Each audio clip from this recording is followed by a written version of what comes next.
तो हेलो बच्चों, एक बार पुनः स्वागत है आप सभी का राहुल एकेडमी की एक और बेहतर वीडियो में। तो प्यारे बच्चों, आज के इस वीडियो में हम लोग पढ़ने वाले हैं कक्षा 10 के विज्ञान का एक बहुत ही महत्वपूर्ण क्वेश्चन, जो प्यारे बच्चों आपके बोर्ड के एग्जाम की दृष्टि से काफ़ी ज़्यादा महत्वपूर्ण है। हर साल आपके बोर्ड के एग्जाम में कम से कम 4 से 5 नंबर में ये क्वेश्चन पूछा जाता है और इस पर आधारित न्यूमेरिकल्स भी आपके बोर्ड के एग्जाम में 100% पूछे जाते हैं।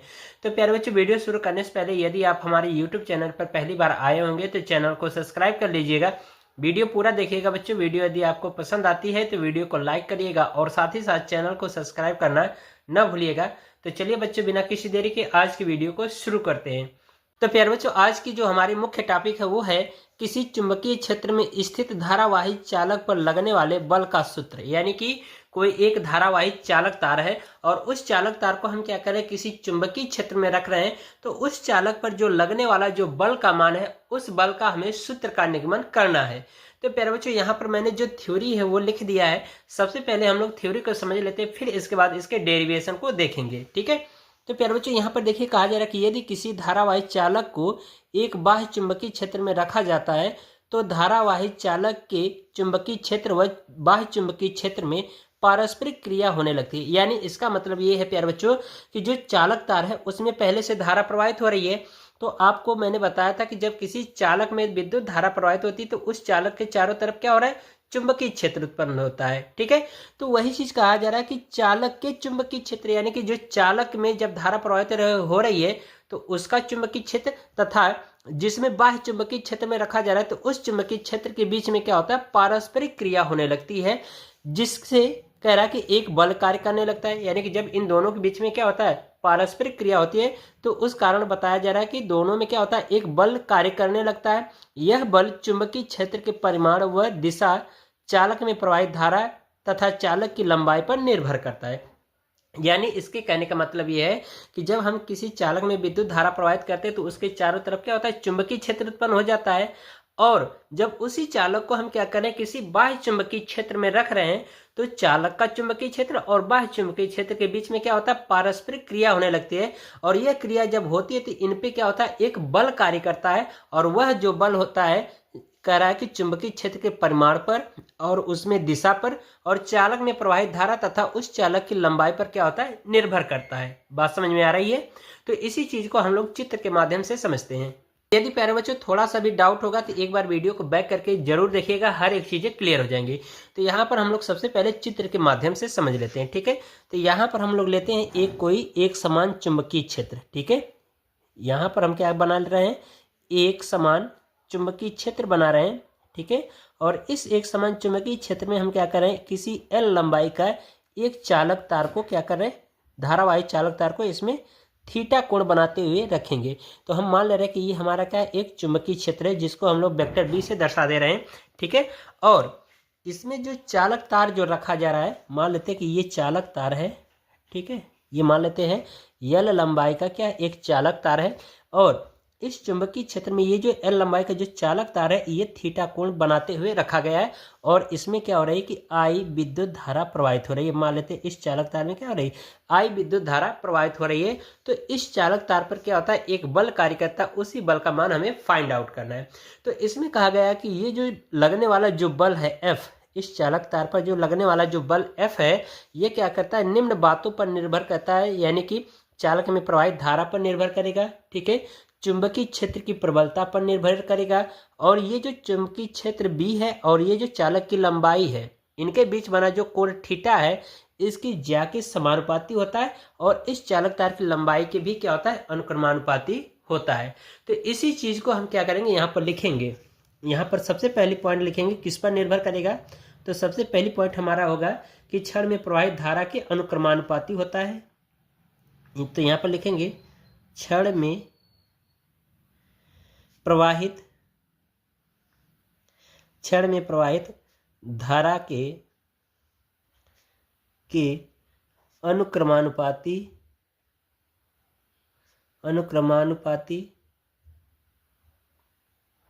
होता है। ठीक है। अर्थात हम ये कह सकते हैं कि जो लगने वाला जो बल F है वह चुंबकीय क्षेत्र के क्या है, अनुक्रमानुपाती है, सॉरी यहाँ पर धारा है ना, तो यहाँ पर धारा के लिखेंगे, तो यहाँ पर मान लेते हैं यहाँ पर F अनुक्रमानुपाती I, इसको मान लो समीकरण नंबर 1। ठीक है, फिर इसके बाद कहा गया कि जो ये लगने वाला जो बल F है वो चुंबकीय क्षेत्र B के भी क्या होता है, अनुक्रमानुपाती होता है। तो दूसरी पॉइंट में लिखेंगे चालक पर लगने वाला बल, चालक पर लगने वाला बल चुंबकीय क्षेत्र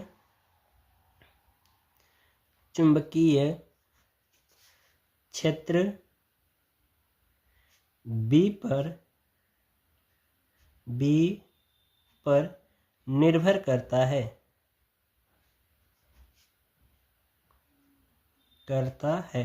यानी इसके कहने का मतलब ये है कि जो ये बल है वो चालक तार में प्रवाहित धारा पर भी क्या होता है, निर्भर करेगा। तो यानी कि हम कह सकते हैं जो बल है वह धारा के भी समानुपाती होता है और या अनुक्रमानुपाती भी कह सकते हैं। और ये जो बल है चुंबकीय क्षेत्र की तीव्रता या चुंबकीय क्षेत्र की जो प्रबलता है इस पर भी क्या करता है, निर्भर करता है। तो अर्थात हम ये कह सकते हैं कि जो बल है वो चुंबकीय क्षेत्र के भी क्या होता है, अनुक्रमानुपाती होता है। तो यहाँ पर लिख देंगे F अनुक्रमानुपाती B, इसको मान लेंगे समीकरण नंबर 2। ठीक है, फिर इसके बाद तीसरी पॉइंट यहाँ पर देखेंगे। तीसरी पॉइंट प्यारे बच्चों ये है कि जो ये चालक तार की लंबाई है इस पर भी क्या करता है, बल निर्भर करता है। तो यानी हम ये कह सकते हैं कि जो बल है चालक पर लगने वाला जो बल है इस चालक तार की लंबाई पर भी क्या करता है, निर्भर करता है। अर्थात हम ये कह सकते हैं चालक पर लगने वाला बल चालक की लंबाई की क्या होता है, अनुक्रमानुपाती होता है। तो यहाँ पर लिखेंगे चालक की लंबाई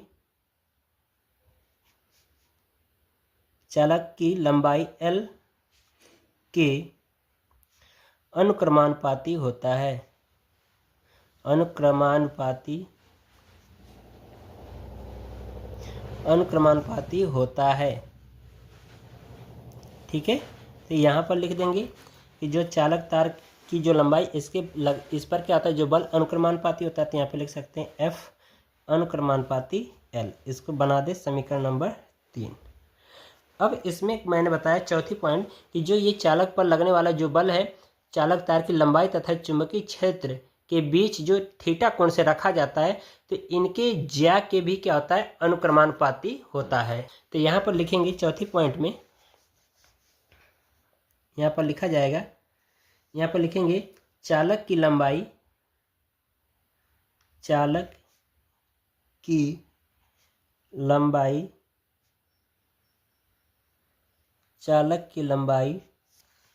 तथा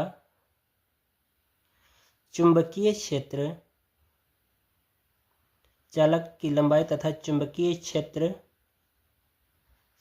की दिशा के बीच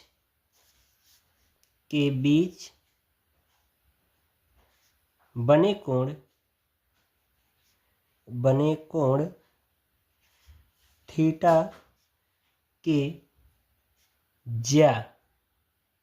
के ज्या का मतलब होता है साइन थीटा के ज्या के अनुक्रमानुपाती होता है,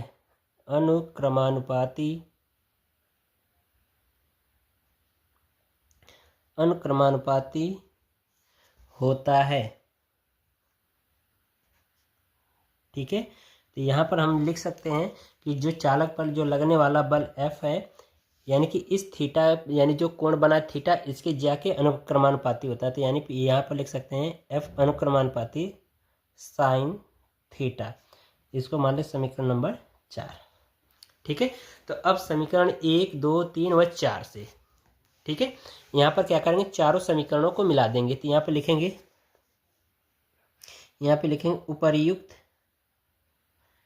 उपर्युक्त समीकरण को मिलाने पर उपर्युक्त समीकरण को क्या करिए, मिला दीजिए। तो यहाँ पर हो जाएगा, सभी देख रहे हो कि बल के समानुपाती है। तो यहाँ पर लिख सकते हैं बल यानी F समानुपाती I B L sine theta.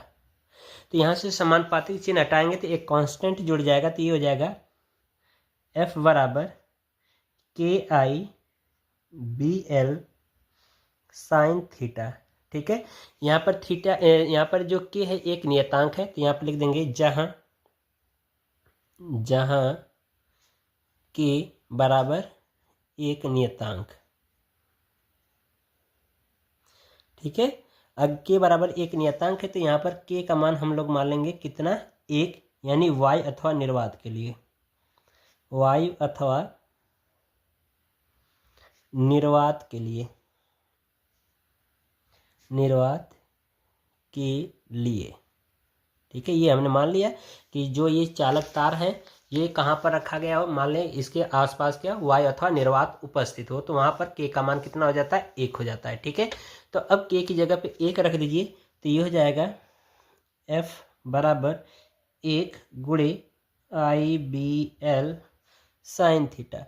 अब प्यारे बच्चों हम क्या करेंगे, यहाँ पर 1 का गुणा करा देंगे तो यहाँ पर मान निकल के आ जाएगा F बराबर IBL साइन थीटा।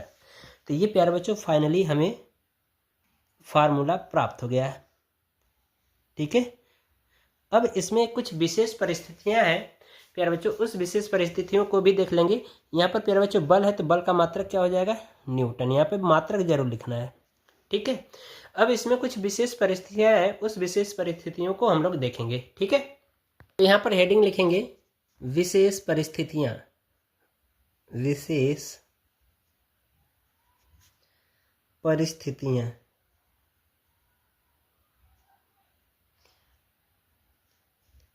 ठीक है, विशेष परिस्थितियां में प्यारे बच्चों हम लोग ये पहली पॉइंट देखेंगे कि जब चालक तार जो है वो चुंबकीय क्षेत्र के समांतर रखा गया हो तब उस पर लगने वाला बल। तो यहाँ पर लिखेंगे जब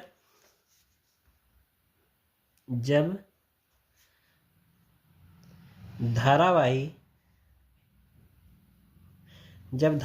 चालक तार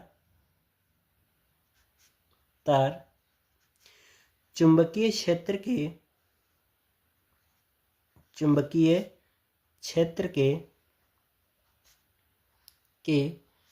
समांतर रखा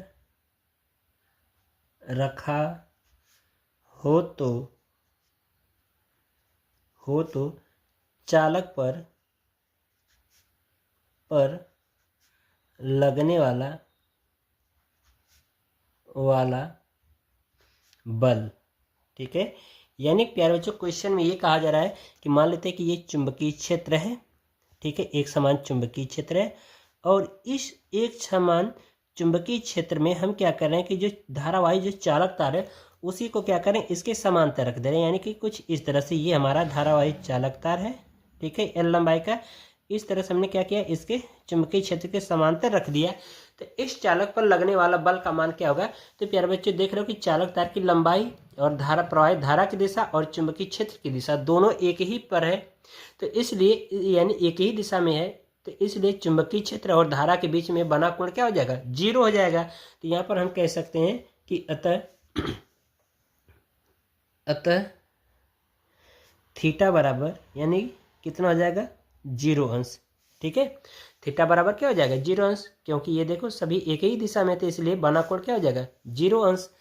तो अब हमें क्या करना है कि जो हमें फार्मूला प्राप्त हुआ था बल का, F बराबर IBL साइन थीटा, ये जो प्यारे बच्चों फार्मूला प्राप्त हुआ है इसी थीटा की जगह पे हम यानी कि 0 अंश रख करके पता करेंगे कि कितना बल कार्य कर रहा है। ठीक है, तो यहाँ पर मान रखिए, तो ये हो जाएगा F बराबर IBL साइन 0 अंश। ठीक है, और प्यारे बच्चों हमें पता है कि साइन 0 अंश का मान क्या होता है, 0 होता है, तो इसलिए यहाँ पर 0 रख देंगे, तो ये हो जाएगा F बराबर IBL गुणे 0। ठीक है, तो 0 का गुणा करा देंगे तो बल का मान कितना प्राप्त होगा, 0। ठीक है, यानी हम ये कह सकते हैं कि जब हम क्या करेंगे, धारावाही चालक तार को चुंबकीय क्षेत्र के समांतर रखेंगे तो चालक पर लगने वाला बल का मान क्या होगा, 0 होगा। ठीक है, अब दूसरी पॉइंट यहाँ पर देखेंगे कि मान लेते हैं कि यही चालक तार इस चुंबकीय क्षेत्र के लंबवत रख दिया जाता है, तब चालक पर लगने वाला बल का मान कितना होगा। ठीक है, तो यहाँ पर लिखेंगे दूसरी पॉइंट, लिखेंगे जब धारावाही चालक तार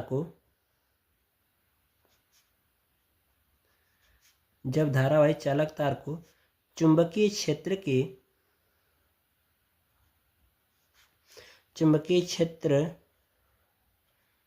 के लंबवत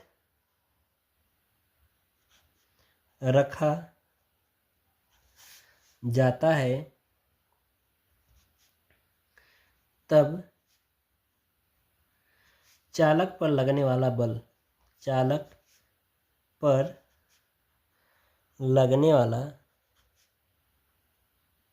बल, ठीक है।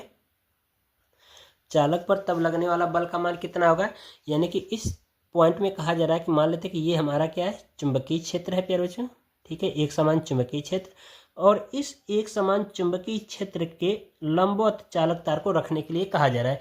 तो मान लेते हैं कि हम चालक तार को क्या करें, कुछ इस तरह से लंबवत रख दे रहे हैं। ये L लंबाई का धारावाही चालक तार है और इसमें I एम्पीयर की धारा प्रवाहित हो रही है। तो यहाँ पर देख रहे हो कि ये चुंबकीय क्षेत्र और प्रवाहित धारा की दिशा दोनों क्या एक दूसरे के लंबवत हैं। तो यहाँ पर बना कोण कितना हो जाएगा, 90 अंश हो जाएगा। तो अतः हम कह सकते हैं कि थीटा बराबर कितना हो जाएगा, यहाँ पर 90 अंश। अब यहाँ पर क्या करेंगे, ये जो फार्मूला प्राप्त हुआ है बल का, इसी में रख देंगे। तो यहाँ पर हो जाएगा बल F बराबर I/B/L, थीटा की जगह पे प्यारे बच्चों हम लोग लिख देंगे 90 अंश, तो ये हो जाएगा साइन 90 अंश। और प्यारे बच्चों हमें पता है कि साइन 90 अंश का मान होता है 1, तो यहाँ पर 1 रख देंगे। तो इस कंडीशन में हमें अधिकतम बल का मान प्राप्त हो जाएगा। तो हम कह सकते हैं F मैक्स बराबर I/B/L गुणे 1, ठीक है। तो ये हो जाएगा F मैक्स यानी कि अधिकतम बल, यानी F मैक्स बराबर I/B/L, ठीक है। ये हमें फार्मूला प्राप्त हो जाएगा, ठीक है। तो इस तरह से प्यारे बच्चों हमारी जो आज की मुख्य टॉपिक थी वो कंप्लीट होती है। तो आशा करते हैं आपको हर एक चीज़ समझ में आया होगा। तो यदि प्यारे बच्चों वीडियो पसंद आई हो तो एक बार वीडियो को लाइक कर दीजिए और ज़रूर से ज़रूर चैनल को सब्सक्राइब कर लीजिए, ताकि जो अगली वीडियो प्रोवाइड करूँ उसका नोटिफिकेशन आपको पहले पहुँच जाए, और बेल आइकन को प्रेस कर लीजिएगा। मिलते हैं अगली वीडियो में, तब तक के लिए गुड बाय, थैंक यू, जय हिंद बच्चों।